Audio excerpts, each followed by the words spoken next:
السلام علیکم. الحمدللہ نحمدہ ونستعینہ ونستغفرہ ونؤمن بہ ونتوکل علیہ ونعوذ باللہ من شرور انفسنا ومن سیئات اعمالنا من یہدہ اللہ فلا مضل لہ ومن یضللہ فلا ہادی لہ واشہد ان لا الہ الا اللہ وحدہ لا شریک لہ واشہد ان محمدا عبدہ ورسولہ. اما بعد فقد قال اللہ سبحانہ وتعالی فی کلامہ المجید. اعوذ باللہ من الشیطان الرجیم. بسم اللہ الرحمن الرحیم. الطلاق مرتان فإمساكم بمعروف أو تصريح بإحسان. وقال النبي صلى الله عليه وسلم أبغض الحلال إلى الله الطلاق. آمنت بالله صدق الله العلي العظيم وصدق رسوله النبي الكريم. سورہ بقرہ کا 29واں رکوع آج انشاءاللہ شروع کریں گے. تو پچھلے رکوع کا تھوڑا سا ایک ڈسکشن کر لیتے ہیں. تو حیض کے احکامات کے بارے میں بات ہوئی, پھر قسموں کے بیان کے بارے میں بات ہوئی کہ کیسی قسمیں جن کے اوپر پکڑ ہوتی ہے, کچھ قسموں کے لغو قسمیں ان کے اوپر کچھ بھی نہیں ہے. پھر اسی طرح ایلا کے بارے میں بات ہوئی. پھر اسی طرح طلاق, اس کی عدت کے احکام کے بارے میں بات ہوئی. مردوں کی عورتوں پر فضیلت کے بارے میں بات ہوئی کہ اللہ تعالیٰ نے مردوں کو عورتوں پر ایک درجہ فضیلت دی, اس کے بارے میں بات ہوئی. تو انشاءاللہ آج آگے شروع کرتے ہیں. الطلاق مرتان فإمساكم بمعروف أو تصريح بإحسان ولا يحل لكم أن تأخذوا مما آتيتموهن شيئا إلا أن يخافا ألا يقيما حدود الله فإن خفتم ألا يقيما حدود الله فلا جناح عليهما فيما افتدت به تلك حدود الله فلا تعتدوها ومن يتعد حدود الله فأولئك هم الظالمون. طلاق 2 مرتبہ ہے, پھر بھلائی کے ساتھ روک لینا ہے یا اچھے طریقے سے چھوڑ دینا ہے, اور تمہارے لیے جائز نہیں کہ تم نے جو کچھ عورتوں کو دیا ہو اس میں سے کچھ ان سے واپس لو, مگر اس صورت میں کہ دونوں کو اندیشہ ہو کہ وہ اللہ سبحانہ وتعالیٰ کی حدیں قائم نہ رکھ سکیں گے. تو اگر تمہیں خوف ہو کہ میاں بیوی اللہ سبحانہ وتعالیٰ کی حدوں کو قائم نہ کر سکیں گے تو ان دونوں پر اس میں کوئی گناہ نہیں کہ عورت معاوضہ دے کر خاوند سے پیچھا چھڑا لے, یا اللہ سبحانہ وتعالیٰ کی حدیں ہیں ان سے آگے نہ بڑھو, اور جو اللہ سبحانہ وتعالیٰ کی حدوں سے آگے بڑھے تو وہی لوگ ظالم ہیں. پہلے تو نکاح کے اور اس چیزوں کے بارے میں بات ہوئی, اب یہ طلاق کے بارے میں ڈسکشن ہے. یہ بڑا اہم ڈسکشن ہے. ہمارے یہاں اس کو اس طرح سے سمجھا ہی نہیں, اس رشتے کی اہمیت کو ہی نہیں سمجھا جاتا. انا للہ و انا الیہ راجعون. تو یہ انشاءاللہ اس رکوع میں کوئی 3 کے قریب آیتیں ہیں جس میں ٹوٹل ڈسکشن ہی یہی ہے. تو پہلی بات جو اس میں بات ہوئی کیا کہ طلاق 2 مرتبہ ہے. 2 مرتبہ طلاق دی جا سکتی ہے, تیسری دفعہ بہتر ہے کہ پھر اس کو جانے دیا جائے. اچھا, پھر وجہ کیا ہے اس کے پیچھے؟ وجہ یہ ہے کہ آپس میں اللہ کی حدودوں کو قائم رکھ سکتے ہو. اگر اللہ کی حدودیں ایک دوسرے کے لیے نفع بخش حدودیں, اسے تکلیف پہنچانے والی, پریشان کرنے والی, ایک دوسروں کے لیے مسئلے مسائل پیدا کرنے والی حدودیں نہیں ہیں. اور دونوں کو پہلے اللہ تعالیٰ نے مرد سے بات کی یہاں کے اوپر کہ بھائی کہ 2 بار طلاقیں دی جا سکتی ہیں, اور پھر اس کے بعد یہ ہے کہ تیسری بار اچھے سے جانے دیا جائے. پھر اس کے بعد خواتین سے بات ہوئی کہ بھئی اگر لگتا ہو نہیں تو پھر وہ بھی علیحدگی اختیار کر سکتی ہیں, مہر واپس کر کے, کوئی تحفہ ہے اس صورت میں واپس کر کے وہ بھی علیحدگی اختیار کر سکتی ہیں.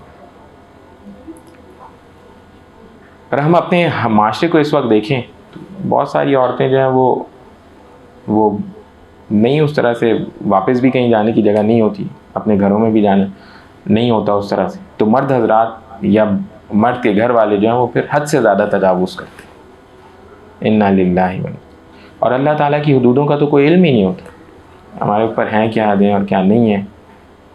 اس کا نتیجہ یہ نکلتا ہے کہ ساتھ رہ کے یہ رشتہ ایک ایسا بنایا گیا جس کی اصل بات یہ ہے کہ اگر ایک شوہر بیوی کی طرف مسکرا کے دیکھ لے اور بیوی شوہر کی طرف مسکرا کے دیکھ لے تو حدیث میں آتا ہے کہ تیسرا چہرہ اللہ سبحانہ و تعالیٰ کا ہوتا ہے جو ان کی طرف مسکرا کے دیکھتے ہیں. اور یہ ایک دن میں کتنی بار ہو سکتا ہے سوچیں. اور یہ پوری چیز تبدیل ہو جاتی ہے اور تبدیل ہو کر کے یہ گناہ کا باعث بننا شروع ہو جاتا ہے. اور آپس میں جھگڑے فساد, وہ بچے بھی دیکھ رہے ہیں اور کوئی کچھ بھی نہیں بچا. پھر ایسی صورت میں پھر جہاں کے اوپر یہاں تک کی بات ہو جاتی ہے اور وہ حدیں قائم نہیں رکھی جا سکتی ہوتی, تو اللہ تعالیٰ نے کہا کہ اب بہتر ہے کہ پھر یہ الگ ہو جائے. لیکن اس کے بڑے اسٹیپس ہیں بیچ میں, اس کے اسٹیپس ہیں. فیملی والے پہلے سمجھائیں گے, کوشش پوری کی جائے گی. اور مسئلہ یہ ہے کہ ہم اس دور میں کیا, جب لوگوں کو نماز کا ہی نہیں پتہ, وہ کہاں سے ان ساری باتوں کا علم سمجھیں گے. جب نماز کا ہی خیال نہیں ہو پاتا ہو, نماز تو صرف اللہ. دیکھیں نا, یہ ڈر کس کے لیے, بیوی کے ساتھ معاملہ اچھا کیوں رکھنا ہے, کس کا حکم, اللہ کا حکم ہے. تو اب جو بندہ یہ سمجھ کے کرتا ہے تو اس کے دل میں حقیقتاً اللہ تعالیٰ کا ڈر ہے نا, اور اللہ سے ڈرتا ہے. حالانکہ تو خاتون ایک کمزور جان. اسی طرح دیکھنے میں کیا ہے, کہیں خواتین نے فیصلہ کر لیا کہ بھئی ہمیں نہیں رہنا مرد کے ساتھ, انہوں نے خلا اور باقی ساری, اب مرد ان کو چھوڑنے کو تیار نہیں ہے. کئی سارے کیسز ایسے ہیں وہ ان کو کورٹ کے چکر لگائے جا رہے ہیں, اور حالانکہ ان کو اندازہ ہو گیا خاتون ساتھ رہنا نہیں چاہتی. تو ایسی صورت میں تو بہترین حل یہ تھا کہ اس کو خلا دے دی جائے فضول میں. اور مرد یہ سمجھ رہے کہ میں, ایک قصہ جاننے والوں کا ایک ہیں, انہوں نے پیش کیا کہ جی یہ میاں بیوی ہیں, ان کے بیچ میں اس طرح کا معاملہ ہے, تو میں نے آپ ذرا سا سمجھائیں. میں نے پوری کوشش کی, ایک وقت دیا کہ سمجھایا جائے, تو نکل کے یہی آیا کہ جی یہ سمجھنے والے حضرات نہیں ہیں. خاتون کا بالکل بھی دماغ نہیں ہے کہ کوئی ان کے ساتھ سلسلہ بنے. اب جب مرد سے بات ہوئی تو یہ پہلے بھی طلاق, دونوں کی پہلے کی بھی طلاقیں ہوئی تھی, اور یعنی پہلا نکاح نہیں تھا یہ, مرد و خواتین دونوں کا دوسرا نکاح تھا. تو اب جب مرد صاحب سے بات ہوئی تو میں سن کے اور دیکھ کے حیران تھا. اس نے کہا بھائی یہ اگر مجھ سے لے سکتی ہے طلاق تو لے لے. انا للہ و انا. میں کہا بھئی یہ کیا کر رہے ہیں, ساتھ رہنا بھی نہیں ہے, پکی بات ہو گئی. تو اب یہ فضول میں یہ وقت ضائع کر کے کیا بات, آپ بھی جائیں دوسرا نکاح کریں, اور نکاح کرنا ہے اور نکاح کریں. یہ خاتون ساتھ نہیں رہنا چاہتی, جانے دیں اس کو, کوئی کمی تو کوئی نہیں ہے. تو آپ تو زبردستی کسی جانور کو بھی اپنے ساتھ رکھنا مشکل ہے, انسان تو پھر کتنا بڑا مسئلہ ہے یہ.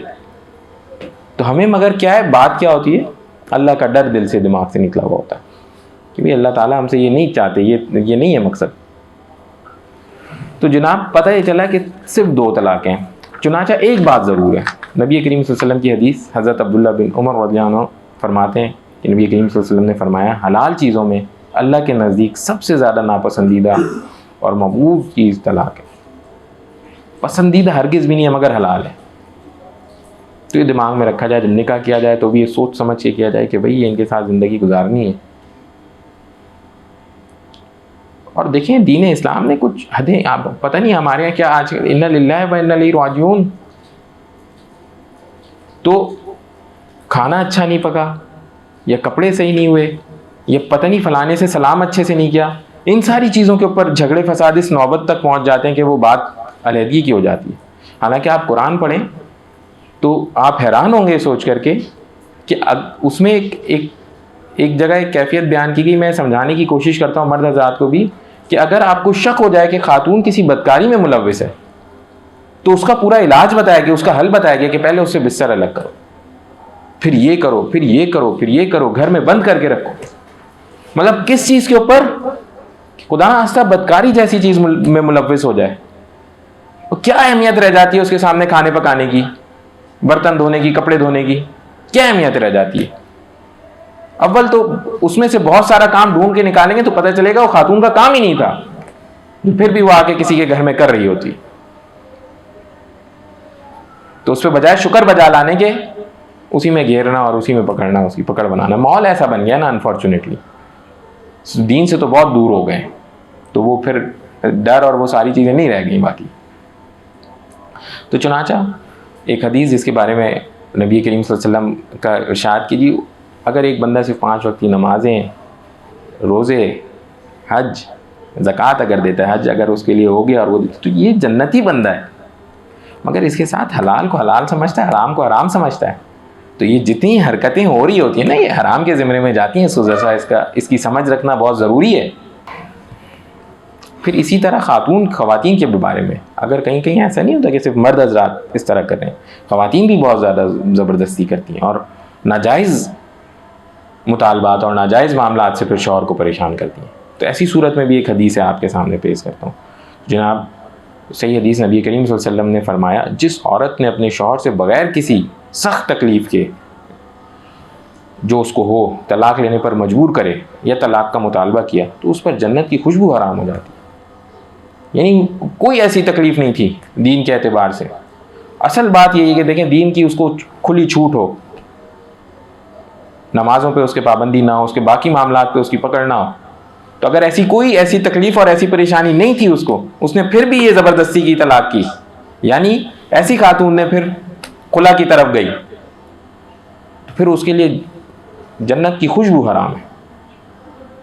تو لہٰذا خواتین بھی اس بات کا بہت زیادہ خیال رکھیں کہ بھائی یہ ایسا نہیں ہے کہ ہم نے بس فضول کا ایک ہائپ کریٹ کر کے رکھنی ہے کہ یہ بھی مسئلہ ہے, یہ بھی مسئلہ ہے, سبھی مسئلے ہیں, اس گھر میں کچھ چیز ٹھیک ہے ہی نہیں. تو وہ بھی پھر اتنے بڑے مسئلے میں پڑنے لگی ہے.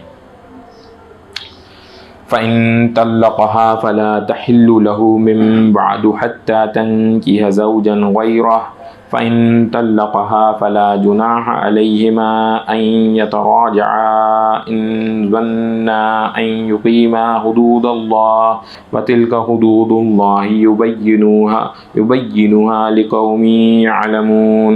پھر اگر شوہر بیوی کو تیسری طلاق دے تو اب وہ عورت اس کے لیے حلال نہ ہوگی جب تک دوسرے خاوند سے نکاح نہ کرے. پھر وہ دوسرا شوہر اگر اسے طلاق دے دے تو ان دونوں پر ایک دوسرے کی طرف لوٹ آنے میں کچھ گناہ نہیں, اگر وہ یہ سمجھیں کہ اب اللہ سبحانہ تعالیٰ کی حدودوں کو قائم رکھ لیں گے. اور یہ اللہ سبحانہ تعالیٰ کی حدیں ہیں, وہ انہیں کھول کھول کر بیان کرتے ہیں ان لوگوں کے لیے جو علم رکھتے ہیں. ادھر بھی دیکھیں دوبارہ سے حکم ہوا کہ حدیں قائم کرنی ہو اگر اللہ کی تو دوبارہ ارادہ کیا جا سکتا ہے ساتھ رہنے کا.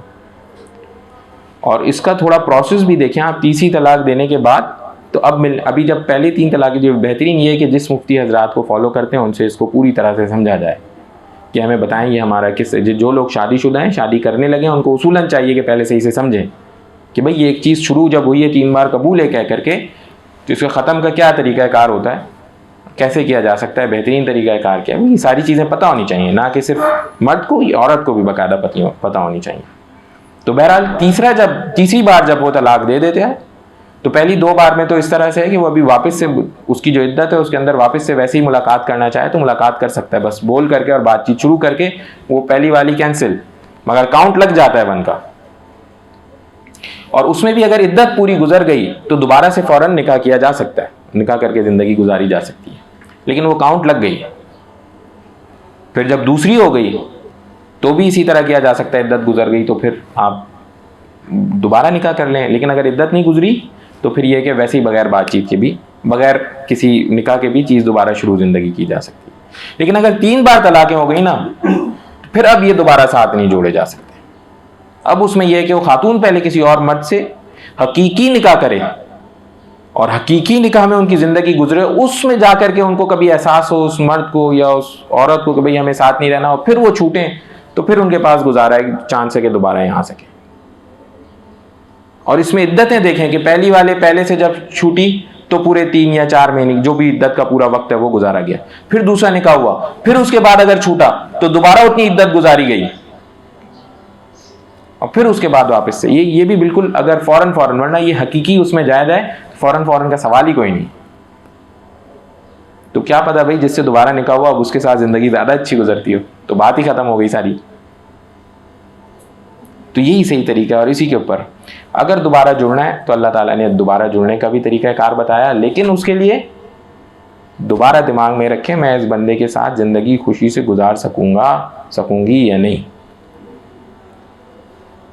ہاں بھئی اگر لگتا ہے کہ اب ہم گزار لیں گے تو ٹھیک ہے, دوبارہ کر لیں زندگی شروع.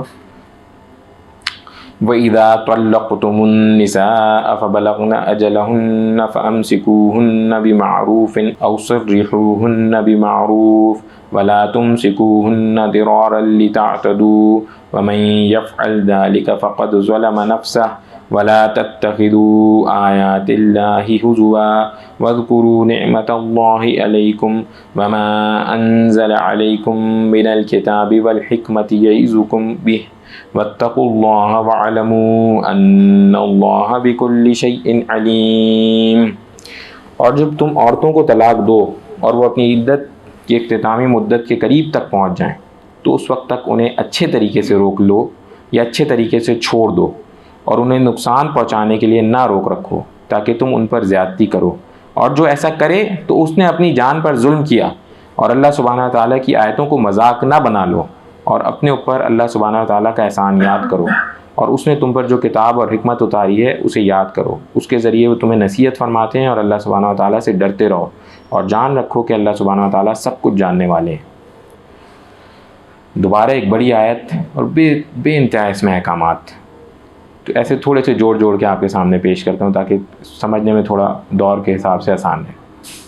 پہلی بات یہ ہوئی کہ دیکھیں جب عورتوں کی طلاق کی عدت ہو تو ان کو بہرحال اپنے پاس تب بھی اچھے سوچیں، طلاق دے دی ہو تو بھی اچھے سے رکھنے کا حکم ہے،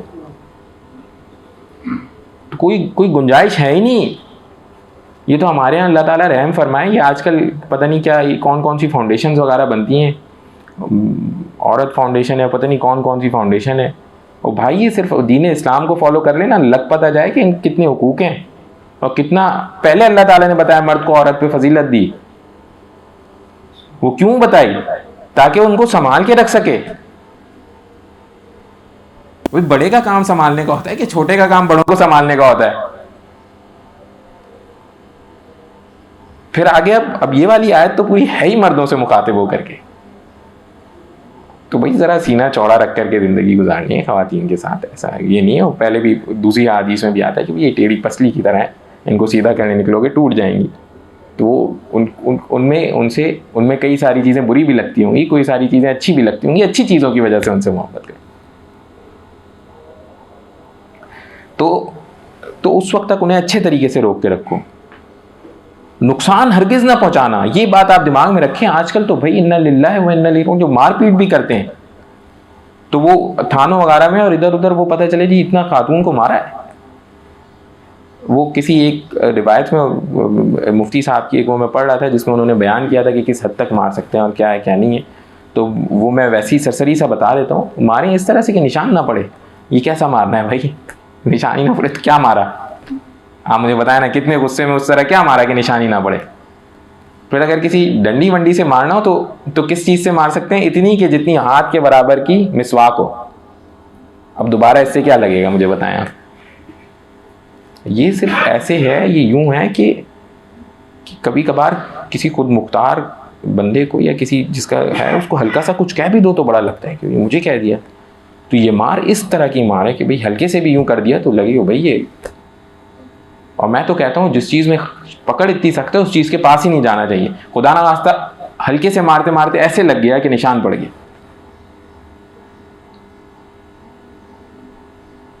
تو اب کیا ہوگا بھائی؟ صحیح کرنے نکلے ایک چیز غلط کر بیٹھے، تو اس لیے احتیاط اس میں۔ تو انہوں نے کہا کہ اس آیت میں بھی ابھی چھوڑ دو تو بھی نقصان نہیں پہنچانا، کسی طرح کی کوئی زیادتی نہ کرنا۔ اللہ تعالیٰ نے کہا اگر ایسا کیا خدا نہ خواستہ تو اس کے ساتھ کچھ بھی نہیں ہوا، اس کے ساتھ جو ہوا سو ہوا، اپنی جان پہ ظلم کر لیا۔ انا للہ و انا۔ تو یہ زیادہ ہوشیار مرد حضرات اس چیز کا خصوصی خیال رکھا کریں کہ بھئی ہم نے کوئی کمال نہیں کر دیا، یہ الٹا ہم نے اپنی جان کے اوپر ظلم کیا۔ دیکھ نہیں پا رہے، سمجھ نہیں پا رہے اس وقت، مگر یہ ہم اپنے ساتھ کام کر چکے ہیں۔ تو اللہ سے معافی مانگیں، خاتون سے بھی معافی مانگیں، بھئی ہمیں معاف کر دو، ہم سے اگر کوئی خدا نہ خواستہ ایسی غلطی ہو گئی ہے۔ اس حد تک سختی سے بتایا کہ دیکھیں اللہ تعالیٰ نے اس کے ساتھ جوڑا ہے، اور اللہ سبحانہ تعالیٰ کی آیتوں کو مذاق نہ بنا لو۔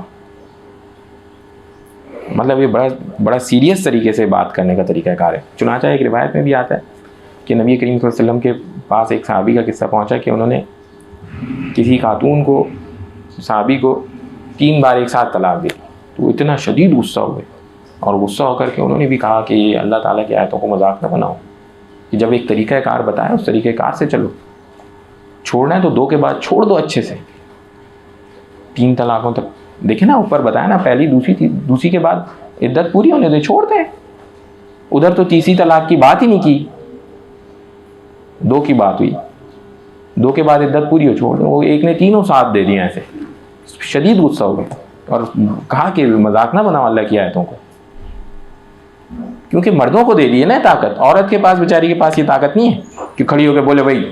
اور یقین مانے ویسے خدا نہ خواستہ اگر عورتوں کے پاس یہ طاقت ہوتی تو پھر تو بہت طلاقیں ہوتی ہیں. ان کے پاس جو ہے وہ خلا کا ہے، اور خلا میں شوہر کی رضامندی ضروری ہوتی ہے. بہرحال ایک درجے میں رضامندی ضروری ہوتی ہے. ہاں جہاں وہ کہتے ہیں کہ قاضی کا اگر دور ہوتا اور شوہر اس طرح کا ہوتا ہے، جیسے میں نے ابھی پیچھے ایک قصہ آپ سے شیئر کیا، تو قاضی کے پاس جاتی تو قاضی کے پاس یہ پھر طاقت ہوتی ہے کہ وہ اسی وقت نکاح کو ختم کر دیتا ہے. آج کل کے دوروں میں کورٹس وغیرہ کرتی ہیں، بہرحال اس پہ علماء حضرات کا شدید اختلاف ہے کہ اس طرح سے نہیں ہوتا، لیکن وہ قاضی پھر وہ ساری چیزیں دیکھ کر کے اس کو ختم کرتا ہے، فسخ کرتا ہے اس کو، نکاح کو، معاملات کو دیکھتے ہوئے. لیکن نبی کریم صلی اللہ علیہ وسلم نے پسند فرمایا کہ اگر کوئی خاتون دے رہی ہے اپنا مہر واپس، سب کچھ کر رہی ہے، تو بندہ بس ٹھیک ہے.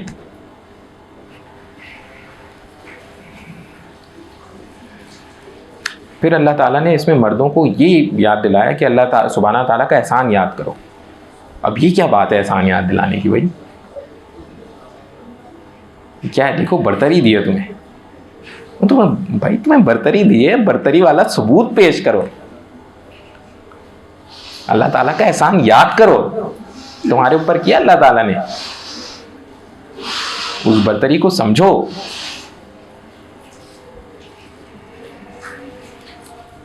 پھر اللہ تعالیٰ آگے کہتے ہیں کہ بھئی یہ کتاب بھی ہے، اس سے نصیحت حاصل کرو اور ڈرتے رہو.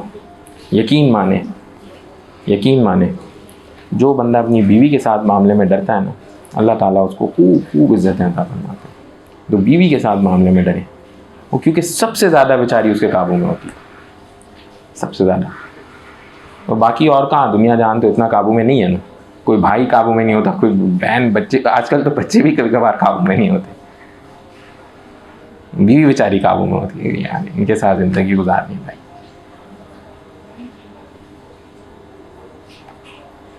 تو اللہ تعالیٰ سے ڈریں، اس معاملے میں اللہ تعالیٰ سے ڈریں. چنانچہ ایک حدیث یہ باقی حضرات کے لیے خصوصی طور پہ، حضرت ابو ہریرہ رضی اللہ عنہ کہتے ہیں کہ رسول اللہ صلی اللہ علیہ وسلم نے ارشاد فرمایا، جو شخص کسی عورت کو اس کے شوہر سے یا غلام کو مالک سے برگزیدہ کرے، یعنی کہ وہ اس کے خلاف بھڑکائے، وہ ہم میں سے نہیں. جب بھی کوئی ایسا مسئلہ آیا کرے، میاں بیوی کا پتہ چل جایا کرے، بہتر یہی ہے کہ مسئلہ حل کروائیں اور اچھے سے سمجھائیں اور بہت دیکھ بھال، اور ورنہ بہتر ہے اگر نہیں کر سکتے تو یہ بات دماغ میں رکھیں اور پیچھے ہٹ جائیں. بھائی خود جانو، تم جانو، تمہارا کام جانے، کسی اور سے، کسی اللہ والے سے جا کے مشورہ لو، میں نہیں دیتا. تو کبھی کبھار معاملات میں سمجھانے میں اتنا بڑا مسئلہ یہی رکاوٹ حائل ہوتی ہے، جب کوئی بندہ دین ہی کی سمجھ نہ رکھتا، اس کو کیا سمجھائیں گے. آج کل کے دور میں اتنے پیسے خرچ کر کے اتنی بڑی بڑی شادیاں کرتے ہیں، وہ دین کی بالکل سمجھ نہیں ہوتی، ابھی 3 دن ساتھ خوشی سے نہیں گزار پاتے ہوتے. انا للہ و انا الیہ راجعون. اور ایسے لوگوں کی آپ کوئی تربیت نہیں کر سکتے، کچھ نہیں سمجھا سکتے. کس بنیاد پہ سمجھائیں گے؟ کس کے اوپر وہ رضامند ہونے کو تیار ہوں گے؟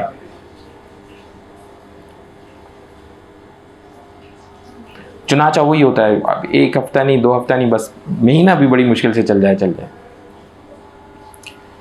چنانچہ ایک اور حدیث، اب یہ دیکھیں، یہ حضرات خاص طور پہ مرد، دوبارہ دیکھیں، جس کو برتری دی ہے اس کی زیادہ ذمہ داری ہے، جس کو برتری دی گئی ہے اس کی زیادہ ذمہ داری. آفس ہے، اب آفس میں کام صحیح ہو رہا ہے نہیں، جو باس ہیں ان کی زیادہ ذمہ داری، پھر جو ٹیم لیڈرز ہیں ان کی اس کے بعد کی ذمہ داری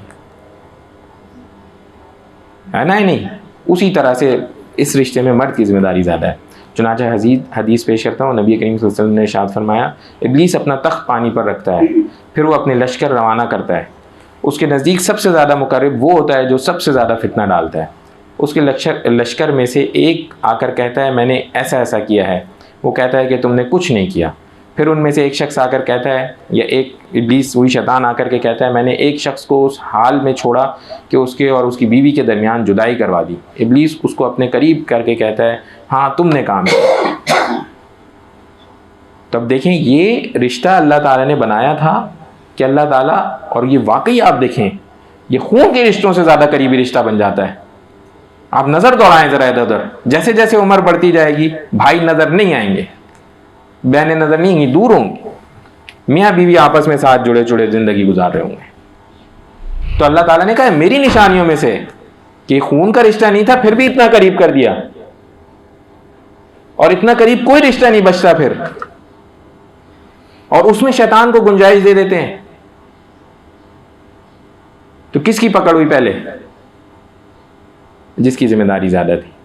تو کبھی کبھار تو یوں کبھی ہو رہا ہو ماحول، کبھی ایسے دیکھا کریں تو یوں سمجھایا کریں، وہی شیطان کو ذرا دیکھو کہیں آس پاس نہ بھٹک رہا ہو، پیار محبت سے بھی سمجھایا جا سکتا ہے، پیچھے ہٹ جائیں، اس میں کوئی برائی نہیں ہے کہ جی موقع پہ مسئلہ تھا اور میں ڈٹ کے لڑا، یہ کوئی کمال نہیں کیا بھائی، پیچھے ہٹ جائیں، مقصد چیز چلانا ہے، سمجھانا ہے، سنبھالنا ہے معاملات، تو آرام سے بعد میں سمجھا لیں۔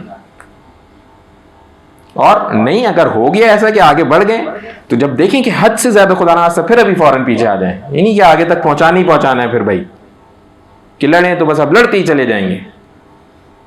تو چنانچہ ایسے ایسے رشتے دیکھنے میں آئے کہ 30 سال گزر گئے، میاں بیوی کی آپس میں بات چیت نہیں ہے، 7 بچوں کی وجہ سے زندگی گزار رہے، تو انہوں نے کیا نفع اٹھایا؟ زندگی بھی گزار دی ساری،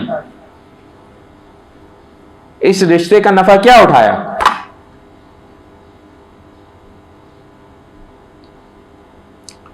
تو جناب یہ آج اتنا ہی اس رکوع میں انشاءاللہ کریں گے، تو انشاءاللہ باقی اگلے رکوع میں کنٹینیو کریں گے۔ یہ شوال کا مہینہ ہے، تو شوال کے مہینے کے بارے میں بھی میں کچھ چیزیں آپ کے سامنے چھوٹی موٹی سی پیش کروں گا۔ 2 چھوٹی سی حدیثیں انشاءاللہ پیش کرتے ہیں۔ نبی کریم صلی اللہ علیہ وسلم نے فرمایا قیامت کے دن لوگوں کے اعمال میں سے سب سے پہلے نماز کا حساب لیا جائے گا۔ فرمایا اللہ جل شانہ سب کچھ خوب جاننے کے باوجود فرشتوں سے دریافت کریں گے کہ میرے بندے کی نمازیں دیکھ لو کہ وہ پوری ادا کر چکا ہے یا ان میں سے کوئی کمی رہ گئی ہے۔ اگر نمازیں مکمل ادا ہو چکی ہوں تو وہ مکمل لکھ دی جائیں گی، اور اگر کوئی کمی رہ گئی ہو تو ارشاد ہوگا کہ دیکھو میرے بندے کے کچھ نوافل بھی ہیں یا نہیں۔ اگر نوافل موجود ہوں تو ارشاد ہوگا کہ نوافل کی مدد سے میرے بندے کے فرائض کی تکمیل کر دی جائے، پھر دیگر اعمال میں بھی یہی طریقہ جاری کیا جائے گا۔ یعنی کہ اگر جیسا کہ ہم سے کوئی نہ کوئی فرض چھوٹی ہوں گی، نمازیں چھوٹی ہوں گی نا بھائی، یعنی خدا نہ خواستہ بالغ ہونے کے بعد ایک بھی نماز چھوٹی ہے تو چھوٹی ہے، وہاں کسی کی وجہ سے بھی، کہ مجھے پتہ نہ ہو، یہ سب کوئی باتیں نہیں گنی جاتی۔ تو اس میں اگر کوئی بندہ کوئی نوافل اس نے ادا کیے ہوئے ہوں گے تو وہ پہلے ادا کر دیے جائیں گے، وہ پورا ہو جائے گا حساب کتاب۔ تو زندگی میں اگر آج سے 2 نفل کسی نے پڑھنا شروع کر دیے، اشراق کے، چاشت کے، تہجد کے، تو وہ انشاءاللہ اس کی فرائض کی پوری کی تکمیل میں کام آ جائیں گی جو چھوٹ گئی ہوں گی۔ اسی طرح سے جو روزے بھی ہم سے بہت سارے چھوٹ گئے، غلطی سے، کبھی کسی وجہ سے، کیا اس وقت ہوش نہیں تھا، سمجھ نہیں تھی، تو اس کے لیے بھی نوافل روزے اگر رکھ لیے جائیں، کیونکہ یہی طریقہ باقی جگہ بھی اپلائی کیا جائے گا۔ تو نوافل روزے کا مہینہ شوال کے بارے میں حدیث آتی ہے، نبی کریم صلی اللہ علیہ وسلم نے، صحیح مسلم کی حدیث ہے کہ جو شخص رمضان کے روزے رکھ کر اس کے بعد شوال کے 6 روزے رکھتا ہے تو یہ پوری زندگی روزے رکھنے کی طرح عمل شمار ہوتا ہے۔ 6 روزے یا 3 نفلی روزے مہینے میں رکھے جا سکتے ہیں۔ اس مہینے میں خصوصی طور پہ 6 روزے رکھے جائیں تو جیسے پوری زندگی روزے رکھنے والا بندہ ہے، یہ بہت بڑا کام ہے۔ آپ دیکھیں نا 6 روزے رکھ کر کے، تو اگر حضرات سے آسانی سے کیا جا سکتا ہے، جن سے جو رکھ سکتے ہیں، دیکھیں ادھر ڈفرینٹ کیٹیگری میں لوگ ہیں نا، کوئی جن کی عمر بھی زیادہ ہے، آسانی سے رکھ سکتے ہیں، اگر پتہ بھی نہیں چلتا پورا دن گزر جاتا ہے تو رکھیں، 6 روزے پورے کر لیں، تاکہ انشاءاللہ ایک تو 2 فائدے ہو جائیں گے، ایک تو پوری زندگی روزے رکھنے والوں میں، اور دوسرے نمبر کے اوپر کہ اگر ہماری کوئی پیچھے کی کوتاہی ہو گئی ہے تو انشاءاللہ اس سے کور اپ ہو جائے گی۔ تو جناب انشاءاللہ عزم کرتے ہیں نا، پہلا عزم کہ یہ جو میاں بیوی کا معاملہ ہے، رشتے والی چیز ہے، اس کو خوب اچھے سے سمجھ کے اس کے اوپر عمل کریں گے انشاءاللہ، اس پہ عزم کرتے ہیں نا۔ دوسری چیز قرآن کو صحیح سے پڑھ کے سمجھ کے اس پہ عمل کرنا ہے انشاءاللہ، کرتے ہیں نا اس پہ عزم انشاءاللہ، بس دعا کر لیں۔ یا ارحم الراحمین یا ارحم الراحمین یا ارحم الراحمین، اللہم صلی علی محمد وعلی آل محمد، اللہم اعنی علی ذکرک و شکرک و حسن عبادتک۔ یا اللہ اپنی سچی محبت عطا فرمائے، یا اللہ نبی کریم صلی اللہ علیہ وسلم کی سچی محبت عطا فرمائے، یا اللہ ہمارے لیے قرآن کی تعلیم کو خوب آسان فرما دیجیے، یا اللہ غیب سے اپنے خزانوں سے ہماری مدد فرمائیے، ہماری تمام نیک جائز حاجات کو پورا فرمائیے۔